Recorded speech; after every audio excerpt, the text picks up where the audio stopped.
창세기 4장. 아담이 자기 아내 하와와 잠자리를 가지니 하와가 임신하여 가인을 낳았다.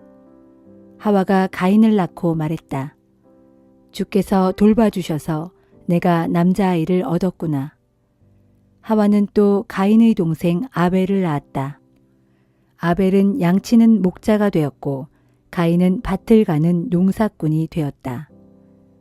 세월이 흘렀다. 가인은 땅에서 거둔 곡식을 주께 제물로 바쳤다. 아벨도 자기 양의 첫 새끼를 잡아 그중 가장 기름진 부분을 주께 제물로 바쳤다. 주께서 아벨과 그가 바친 제물을 기쁘게 받으셨다. 그러나 주께서는 가인과 그가 바친 제물은 받지 않으셨다. 가인은 화가 나서 얼굴빛이 달라졌다. 주께서 가인에게 말씀하셨다. 너는 왜 그렇게 화를 내느냐? 어째서 네 얼굴빛이 달라졌느냐? 네 행실이 바르다면 왜 받아들여지지 않았겠느냐? 네가 바르게 행하지 않으면 죄가 문 앞에 도사리고 있다가 너를 집어삼키려 할 것이다. 그러면 죄가 너를 지배하게 될 것이다. 하루는 가인이 동생 아벨에게 말했다. 아벨아, 우리 함께 들판으로 나가자. 두 사람이 함께 들판에 있게 되자 가인이 아벨에게 달려들어 그를 쳐 죽였다. 주께서 가인에게 물으셨다. 가인아, 네 동생 아벨은 어디 있느냐? 가인이 대답했다. 저는 모릅니다.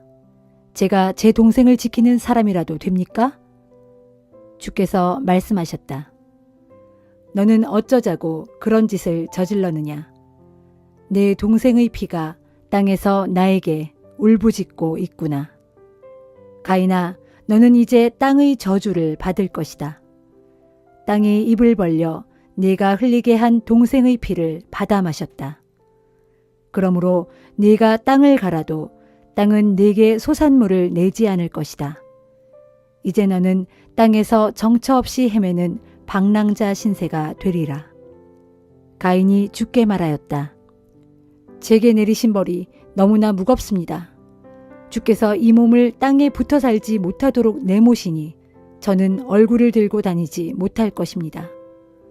저는 정처 없이 땅 위를 헤매는 방랑자 신세가 될 것이고 그렇게 되면 저를 만나는 사람들마다 모두 저를 죽이려고 할 것입니다. 주께서 말씀하셨다. 그렇게 되지 않도록 해주겠다. 너를 죽이려는 사람은 7배로 벌을 받을 것이다. 주께서 가인의 몸에 표시를 해주셨고 그래서 누가 가인을 만나더라도 그를 죽이지 못하게 해주셨다. 가인은 주님 앞을 떠나 에덴 동편의 놋 땅에서 살았다. 가인이 아내와 잠자리를 가지니 아내가 임신하여 에녹을 낳았다. 가인이 성을 세우고 자기 아들의 이름을 따서 그 성을 에녹이라 불렀다. 에녹은 이랏을 낳고 이랏은 무후야엘을 낳았다. 무후야엘은 무두사엘을 낳고 무두사엘은 라멕을 낳았다. 라멕에게는 두 아내 아다와 실라가 있었다. 아다는 야발을 낳았다. 야발은 장막을 치고 살았는데 가축을 치는 사람들의 조상이 되었다. 야발의 아우는 유발이었다. 유발은 수금과 퉁소를 연주하는 사람들의 조상이 되었다. 실라는 두발가인을 낳았다. 두발가인은 구리와 쇠로 여러 가지 기구를 만드는 대장장이었다. 두발가인에게는 나아마라는 누이가 있었다. 어느 날 라멕이 자기 아내들에게 말했다. 아다와 실라여, 내 말을 들어보라. 라멕의 아내들인 그대들이여, 내 말에 귀 기울여라. 나에게 상처를 입힌 한 남자를 내가 죽였다. 또 나를 상하게 한 젊은 녀석도 내가 죽였다. 가인을 해친 자는 7배로 안갚음을 당하지만 나 라멕을 해친 자는 77배로 안갚음을 당할 것이다. 아담이 아내와 다시 잠자리를 가졌다. 하와는 아들을 낳고 그 아들의 이름을 셋이라 불렀다. 하와가 말했다. 하나님께서는 가인에게 죽은 아벨 대신에 나에게 또 다른 자식을 주셨구나. 셋도 아들을 낳고 그 아들의 이름을 에노스라 불렀다. 이때부터 사람들은 비로소 주의 이름을 부르기 시작했다.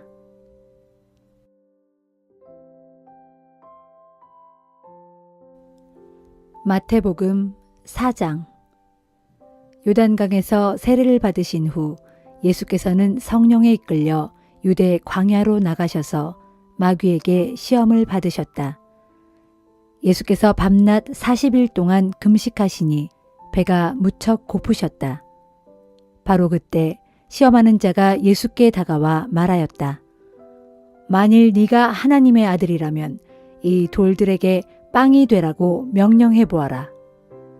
예수께서 대답하셨다. 성경에 기록되기를 사람이 빵으로만 사는 것이 아니라 하나님의 입에서 나오는 모든 말씀으로 산다 하였다. 그러자 마귀는 예수를 거룩한 도성으로 데리고 가서 예루살렘 성전 지붕 위에 세워놓고 말하였다. 만일 네가 하나님의 아들이라면 여기에서 한번 뛰어내려 보아라. 성경에 기록되기를 주께서 너를 위해 천사들에게 명령하실 것이다. 그리하면 천사들이 너를 붙잡아 네 발이 돌에 부딪히지 않도록 할 것이다. 라고 되어 있지 않느냐. 예수께서 대답하셨다. 성경에 또 기록되기를 주 너의 하나님을 시험하지 말라 하였다. 그러자 마귀는 다시 예수를 아주 높은 산으로 데리고 올라가더니 세상의 모든 나라들과 그 영광스러운 모습을 보여주며 말하였다. 만일 네가 나한테 무릎을 꿇고 엎드려 경배하면 이 모든 것들을 너에게 주겠다. 예수께서 대답하셨다. 사탄아 물러가라. 성경에 기록되기를 오직 주 내 하나님께만 경배하고 그분만을 섬겨라 하였다. 그러자 마귀는 떠나가고 천사들이 와서 예수께 시중을 들었다. 예수께서 세례 요한이 잡혔다는 소식을 들으시고 유대에서 갈릴리로 돌아가셨다. 그러나 곧 고향 나사렛을 떠나 스불론과 납달리 지역의 갈릴리 호숫가에 있는 가버나움으로 가서 사셨다. 이것은 이사야의 예언을 이루시려는 것이었다. 스불론과 납달리 지역, 요단강 건너편, 갈릴리 바다로 가는 길목, 그리고 이방 사람들이 사는 갈릴리 지역이여. 어둠 속에서 헤매는 백성들이 큰 빛을 보았고 그늘진 죽음의 땅에서 살아가고 있는 사람들에게 영광의 빛이 비쳤도다. 이때부터 예수께서 비로소 말씀을 전파하기 시작하셨다. 회개하십시오. 하늘나라가 가까이 이르렀습니다. 어느 날 갈릴리 바닷가를 지나시던 예수께서 배에서 그물을 던지고 있는 두 형제를 보셨다. 베드로라고도 불리는 시몬과 그의 동생 안드레였다. 그들은 갈릴리 바다의 어부였다. 예수께서 그들 두 형제를 향해 말씀하셨다. 나를 따라오시오. 내가 당신들을 사람 낚는 어부로 만들어 주겠소. 그러자 그들은 즉시 그물을 버려두고 예수를 따라 나섰다. 예수께서 갈릴리 바닷가를 따라 조금 더 내려가시다가 야고보와 요한 형제를 만나셨다. 그들은 아버지 세베대와 함께 그물을 손질하고 있는 중이었다. 그러나 예수께서 따라오라고 부르시자 그들은 배와 아버지를 남겨놓은 채 즉시 예수를 따라 나섰다. 예수께서는 갈릴리 지역을 두루 다니시면서 회당에서 가르치시고 하늘나라의 복음을 선포하셨다.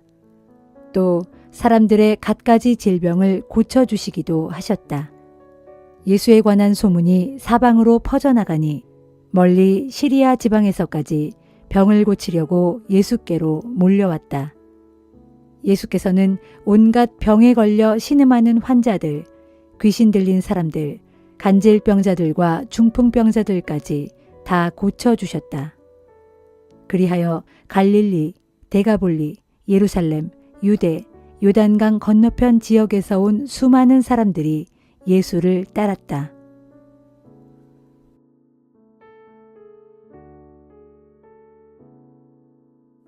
에스라 4장. 그때의 유다와 베냐민 사람들의 대적들은 바벨론의 포로 생활에서 돌아온 이스라엘 사람들이 자기들의 하나님께 제사를 드리기 위해 다 함께 힘을 합쳐 주의 성전을 짓고 있다는 말을 들었다. 그래서 그들은 수룹바벨과 가문의 족장들에게 찾아와 말했다. 우리도 여러분을 도와 하나님의 성전을 재건하는 일에 참여할 수 있게 해주시오. 아시리아 왕 에살핫돈이 우리를 이 땅에 데려다가 정착하게 한 때로부터 우리도 여러분이 그랬던 것처럼 줄곧 하나님께 제사를 드려왔으니 말이오. 그러나 수룹바벨과 예수아와 이스라엘 가문의 족장들은 그들의 제의를 거절하며 말했다. 당신들은 하나님의 성전을 짓는 일에 아무런 상관이 없습니다. 페르시아 왕 고레스가 명령한 대로 이스라엘의 하나님을 위해 주의 성전을 짓는 일은 오직 우리만이 해야 할 일이오. 그 말을 듣고 그때부터 그 땅의 대적들은 유다 백성들에게 겁을 주고 그들의 마음을 약하게 하여 성전을 짓지 못하게 방해하였다. 대적들은 페르시아의 관리들을 뇌물로 매수하면서까지 페르시아 왕 고레스의 통치 기간 내내 심지어 페르시아 왕 다리오의 통치 기간에 이르도록 아주 집요하게 성전 공사를 방해하였다. 아하수에로가 페르시아의 왕위에 오르자 대적들은 유다 백성과 예루살렘 주민을 고발하는 상소문을 왕께 올렸다. 또 페르시아 왕 아닥사스다가 다스리던 때에도 비슬람과 미드르닷과 다부엘과 그 밖의 다른 동료 관리들이 아닥사스다 왕에게 상소문을 올렸다. 그 상소문은 아람어로 쓰였고 왕 앞에서 번역되어 읽혀졌다. 사마리아 총독 르훔과 서기관 심세는 예루살렘의 성벽 재건을 중지시키기 위해 예루살렘 주민들을 고발하는 상소문을 다음과 같이 써서 아닥사스닷 왕에게 올렸다. 총독 르훔, 서기관 심세, 총독 관저의 직원들, 디나 사람들, 아바삿 사람들, 다블레 사람들, 아바세 사람들, 아렉 사람들, 바빌로니아 사람들, 수산 사람들, 대해 사람들, 엘람 사람들, 그리고 저 위대한 오스나빨 왕이 유프라테스 강 서쪽 지역에 이주시켰던 민족들 모두가 한 목소리로 폐하께 상소합니다. 그들이 올린 상소문 내용은 이러했다. 아닥사스다 폐하, 유프라테스 강 서쪽의 신하들이 폐하께 아뢰입니다. 왕의 본토를 떠나 저희가 관할하는 예루살렘으로 올라온 유다 사람들이 지금 사악한 반역의 성읍을 쌓고 있습니다. 그들은 무너진 성벽을 다시 쌓아 올리고 기초를 다시 튼튼하게 다지고 있습니다. 폐하께서 아셔야 할 일은 만일 유다 사람들이 지금 예루살렘에 재건하고 있는 그 성읍과 성벽이 완공되면 그들은 더 이상 폐하께 조공이나 세금이나 관세를 바치지 않을 것입니다. 그러면 그것은 왕실의 재원에 큰 손실을 끼치게 될 것입니다. 저희는 폐하께 충성을 맹세하고 왕궁의 녹을 먹는 폐하의 신하들이기 때문에 폐하의 명예가 손상되는 것을 보고서 가만히 있을 수가 없으므로 이렇게 폐하께 사실을 아뢰는 것입니다. 그러므로 폐하께서는 선왕들의 궁중 기록을 한번 살펴보십시오. 그러면 이 성읍이 언제든지 반항과 폭동을 일삼아 왔으며 뭇 왕들과 지방 관리들에게 항상 골칫거리였다는 것을 금방 확인하시게 될 것입니다. 이와 같이 이 성읍은 옛날부터 반역의 성읍이었습니다. 이 성읍이 멸망하게 된 것도 바로 그런 이유 때문이었습니다. 아울러 저희는 폐하께 이 말씀도 드리지 않을 수 없습니다. 곧 이 성읍이 다시 건설되고 성벽까지 재건되면 유프라테스 강 서쪽의 온 지역이 폐하의 통치권에서 벗어나게 될 것이라는 사실입니다.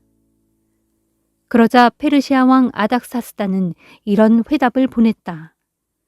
총독 르훔과 서기관 심세, 그리고 사마리아와 유프라테스강 서쪽의 전 지역에서 근무하는 관리들에게 보낸다. 먼저 그대들의 평안을 빈다. 그대들이 나에게 보낸 상소문은 페르시아 말로 번역되어 내 앞에서 낭독되었다. 내가 그 상소문의 내용을 듣고 명령을 내려 역대 궁중 기록을 조사해 보니 과연 그 성읍은 옛날부터 끊임없이 우리의 왕들에게 반역하고 소란과 폭동이 그치지 않았던 지역임이 밝혀졌다. 한때는 그 성읍 예루살렘에서 강력한 왕들이 출현하여 유프라테스강 서쪽 전 지역을 통치하고 그 지역의 주민들에게서 조공과 세금과 관세를 거두어 들이기도 하였다. 그러므로 그대들은 그곳 예루살렘 주민들에게 명령을 내려 당장 성벽 재건 공사를 중단시켜라. 이후에 내가 다시 명령을 내리기 전까지는 그 성읍이 재건되는 일이 없게 하라. 그대들은 이 일을 소홀히 다루지 말고 착오 없이 수행하여 페르시아 왕실에 어떤 손실도 끼치는 일이 없도록 하라. 이와 같은 아닥사스다 왕의 회답을 읽자마자 총독 르훔과 서기관 심세 및 그의 동료 관리들은 즉각 예루살렘으로 달려가서 유다 사람들의 성읍 재건 공사를 강제로 중단시켰다. 그리하여 예루살렘에 있는 하나님의 성전을 짓는 공사는 페르시아 왕 다리오 2년에 이르기까지 오랜 기간 동안 중단된 채로 있었다.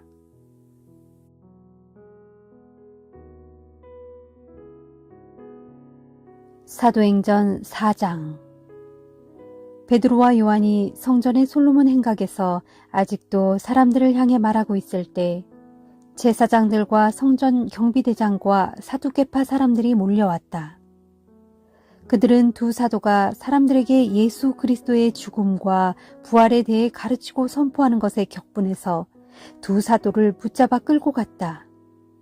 날이 이미 저문 뒤였으므로 그들은 두 사도를 다음 날까지 감옥에 가두어 놓았다.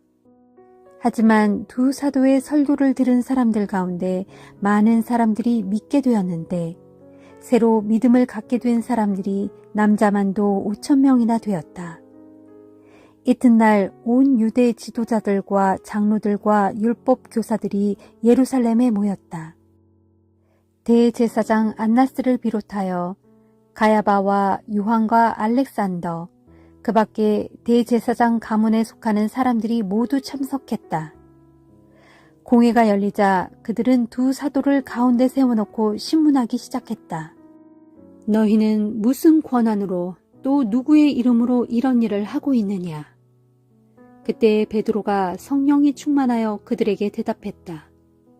존경하는 이 나라의 지도자들과 장로 여러분, 오늘 우리가 신문을 받는 것이 안진뱅이 거린에게 선한 일을 베풀었기 때문이고 그가 어떻게 해서 낫게 되었는지를 묻고 계시는 것이라면 나는 여러분과 온 이스라엘 백성에게 분명히 말씀드릴 수 있습니다. 장애자였던 저 사람이 성한 몸으로 여러분 앞에 서게 된 것은 여러분이 십자가에 못 박은 그 사람, 곧 나사렛 예수의 이름과 그 능력으로 그리 된 것입니다. 여러분은 그분을 십자가에 못 박아 죽였지만 하나님께서는 죽었던 그분을 무덤에서 다시 살리셨습니다. 이분 예수께서는 집 짓는 자들이 쓸모없다고 버린 돌이었지만 마침내 집 모퉁이의 머릿돌이 되신 분입니다. 그러므로 그분 예수 그리스도의 이름이 아니고서는 어느 누구에게서도 구원을 받을 수 없습니다. 하늘 아래에 우리를 구원할 수 있는 이름은 오직 예수뿐입니다. 그 이름 밖에는 세상에 어떤 다른 이름도 인간에게 주어진 일이 없습니다. 그들은 아무 교육도 받지 못한 베드로와 요한이 그처럼 확신 있게 말하는 것을 보고는 깜짝 놀랐다. 하지만 그럴 수 있는 것은 두 사람이 예수와 함께 지냈었기 때문이라는 것을 인정할 수밖에 없었다. 더군다나 병고침을 받은 당사자가 두 사람 곁에 서 있는 것을 보고는 더 이상 트집 잡을 말이 없었다. 그래서 그들은 두 사도를 공회 밖으로 내보낸 뒤 자기들끼리 서로 의논했다. 저 사람들을 어떻게 하면 좋겠소? 그들이 큰 기적을 행한 사실을 예루살렘에 사는 사람들이 모두 알고 있고 우리도 그것을 부정할 수만은 없소. 어쨌든 이 일이 백성들 사이에 더 퍼져나가지 않도록 막으려면 이 사람들에게 더 이상 예수의 이름으로 말하지 않도록 엄중히 경고해 두어야겠소. 그래서 그들은 두 사도를 다시 불러들여 앞으로는 더 이상 예수의 이름으로 말하거나 가르치지 말라고 엄하게 명령했다. 그러나 베드로와 요한이 그들에게 대답했다. 하나님의 눈에 어느 쪽이 옳게 비칠지 당신들 스스로 판단해 보십시오. 하나님께 복종하는 것입니까? 아니면 당신들에게 복종하는 것입니까? 누가 뭐래도 우리는 우리가 보고 들은 것을 말하지 않을 수 없습니다. 때에 온 백성들이 안진뱅이를 고친 놀라운 사건을 보고 하나님께 영광을 돌리고 있었으므로 그들을 두 사도를 처벌할 방도가 없었다. 그래서 그들은 두 사도를 더 심하게 위협만 하고서는 풀어주었다. 한편 두 사도가 베푼 기적으로 병이 나은 그 사람은 40살이 넘은 사람이었다. 베드로와 요한은 풀려나자마자 곧바로 자기 동료들에게 돌아가 대제사장들과 장로들이 자기들에게 한 말을 모두 들려주었다. 두 사도의 말을 듣고 신자들은 다 함께 소리 높여 하나님께 기도를 드렸다. 하늘과 땅과 바다와 그 안에 있는 모든 것들을 창조하신 주님, 주님께서는 아득한 옛날 주님의 종이며 저희의 조상인 다윗의 입을 통해 성령의 힘으로 이렇게 말씀하셨습니다. 나라들마다 어찌하여 시끄러운가? 민족들마다 어찌하여 군대를 모으고 있는가? 세상의 왕들이 일어나고 통치자들이 함께 모여 주께 대항하고 주님께서 기름 부으신 이에게 대항하는구나. 그렇습니다. 정말로 분봉왕 헤롯과 총독 본디오 빌라도가 한패가 되어 주님께서 기름 부으신 주님의 거룩한 종 예수를 거슬러 음모를 꾸미려고 이방 사람들과 이스라엘 백성들을 이 성에서 함께 만났습니다. 사실 그들은 주님께서 주님의 권능과 뜻으로 미리 정하여 두신 그 일을 행한 것입니다. 주님, 이제 그들의 위협 앞에 놓인 저희를 내려다보시고 주님의 종들이 담대하게 주님의 말씀을 전할 수 있게 해 주소서. 주님의 손을 뻗으시어 주님의 거룩한 종 예수 그리스도의 이름으로 병을 고쳐주시고 기적과 놀라운 일들을 이룰 수 있게 해주소서. 기도가 끝나자 신자들이 모여있던 곳이 크게 흔들렸다. 그들은 모두 성령으로 충만해져서 하나님의 말씀을 담대하고 힘차게 전하였다. 믿는 사람들은 모두 한마음 한뜻이 되었다. 어느 누구도 자기 소유를 자기 것이라고 주장하지 않았고 자신들이 가진 것을 모두 내놓고 다 함께 공동으로 사용했다. 사도들은 큰 권능으로 주 예수의 부활을 확신 있게 증거하였고 사람들은 모두 풍성한 은혜를 받았다. 신자들 가운데 생활에 쪼들리는 사람은 아무도 없었다. 그것은 땅이나 집을 가진 사람들이 그것을 판 후에 그 돈을 가져와서 사도들의 발 앞에 내어놓는 경우가 적지 않았고 그러면 사도들은 그 돈을 필요한 사람들에게 나누어 주었기 때문이다. 당시 키프로스 섬 출신으로 레위 지파에 속하는 요셉이라는 사람이 있었고 사도들은 그를 바나바라고 불렀는데 바나바는 위로의 아들이란 뜻이다.